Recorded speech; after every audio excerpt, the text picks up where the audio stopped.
आरंभ है भोट गणति निर्वाचन भोट गणति सकाळ 8टारू आरंभ होईछि। प्रथम पर्याय पोस्टल बालाट गणति आरंभ होईछि।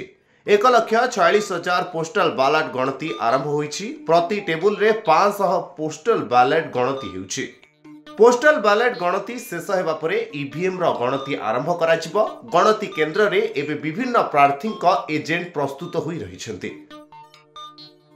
राज्य में मोट 70टी गणति केन्द्र करा जायछि। आउ निर्वाचन रिजल्ट उपरे रहिछि समस्तंकर नजर। आज लोकसभा 543 एवं ओडिशा विधानसभा 147 गोटी आसन रे रिजल्ट आसिबाकु जाउछि।